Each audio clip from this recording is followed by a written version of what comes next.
कविता अपने माता पिता के बहुत लाडली थी। 3 बड़े भाइयों की बहन थी।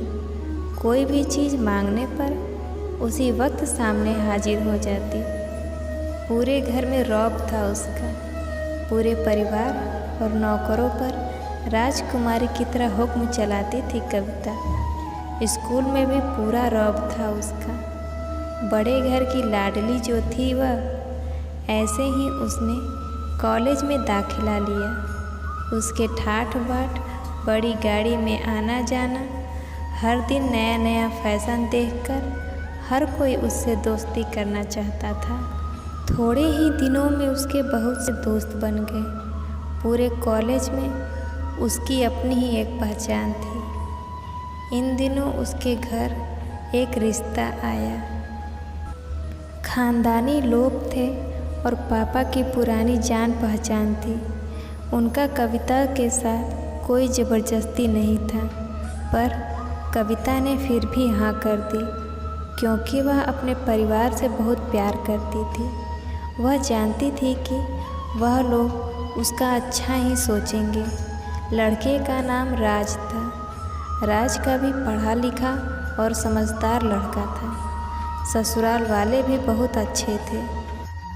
ससुराल में कविता की जगह वैसी ही थी जैसे कि मायके में। कोई भी कार्य कविता की सलाह के बिना नहीं होता था। सबकी लाडली बहू बन गई थी वह।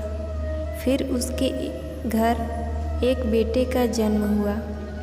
राहुल कविता को जान से प्यारा था। पोता पाकर ससुराल वाले तो फूले ही नहीं समाते थे। कविता कभी कभी सोचती थी कि उसकी किस्मत कितनी अच्छी है। उसका हर अपना उसे कितना प्यार करता है। चाहे जीवन में कैसा भी समय आए, मेरे अपने हमेशा मेरे साथ हैं। मैं कभी अकेला नहीं हो सकती। कितनी खुशकिस्मत हूँ मैं। पर शायद कविता की खुशियों को उसकी अपनी ही नज़र लग गई थी। एक दिन वह मायके जाने की जिद कर बैठी। राज को बहुत काम था, लेकिन वह फिर भी उसे ले गया। रास्ते में उनकी गाड़ी अन्य गाड़ी से टकरा गई। कविता, राज और राहुल बहुत बुरी तरह से जख्मी हो गए। काफ़ी दिनों के इलाज के बाद राज और राहुल तो ठीक हो गए, लेकिन कविता पूरी तरह ठीक ना हो सकी।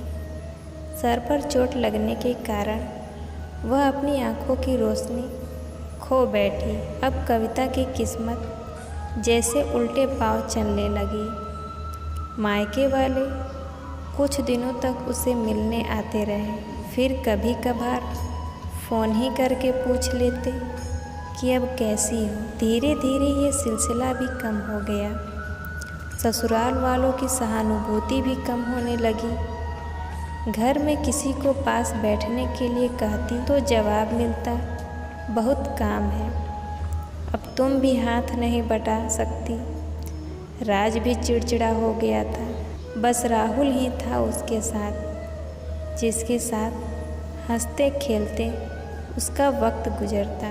एक दिन कविता के हाथ से कुछ सामान गिर गया, जिसकी वजह से राहुल को हल्की सी चोट लग गई।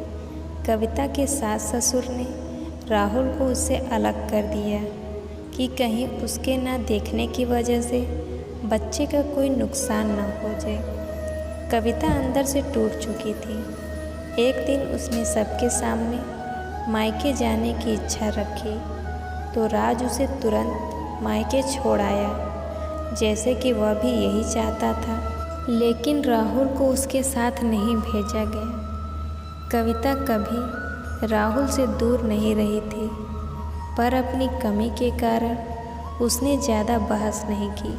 कविता को लगा कि वह 3-4 दिन बाद वहाँ रहेगी तो थोड़ा हवा पानी बदल जाएगा, क्योंकि वह कितने दिनों से कहीं भी बाहर नहीं गई थी। घर वाले भी इतने दिनों बाद उसे देखकर कितने खुश होंगे। कविता के घर पहुँचने पर सब लोग बहुत खुश हुए।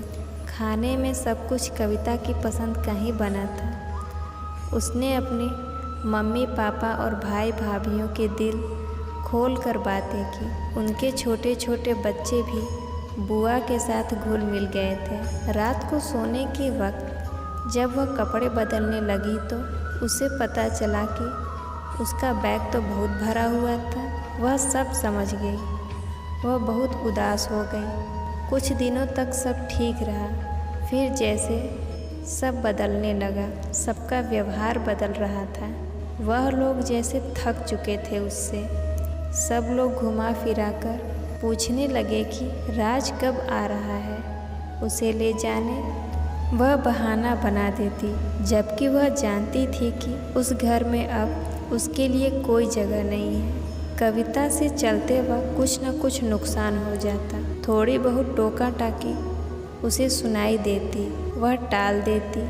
एक दिन उसके हाथ से लगकर एक कीमती फूलदान टूट गया।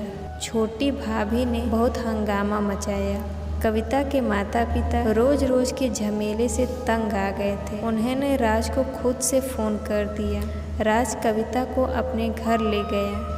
कविता को अपने परिवार वालों से ये उम्मीद ना थी। जिस कविता के कहे बिना घर में एक पत्ता भी नहीं हिलता था, उस घर के लिए वह अब बोझ बन चुकी थी। राज के साथ ससुराल आते वक्त वह बहुत खुश थी, क्योंकि वह अपने घर जा रही थी, अपने जिगर के टुकड़े राहुल के पास। परंतु यह खुशी भी कुछ पल की ही थी। सारा बंदोबस्त पहले ही किया हुआ था। कविता को सीधे ऊपर वाले कमरे में पहुंचा दिया गया। राहुल से दूर रहने की सख्त चेतावनी दी गई। एक काम वाली लता को उसकी जिम्मेदारी सौंपी गई, जो उसके खाने पहनने जैसी ज़रूरतों का ध्यान रखती। कविता ज़्यादातर चुप ही रहती। कभी कभी काम वाली लता से थोड़ा बात कर लेती, जिसके जरिए राहुल का पता चल जाता। सबकी लाडली बेटी और बहू सबके लिए लाडली से बोझ बन चुकी थी।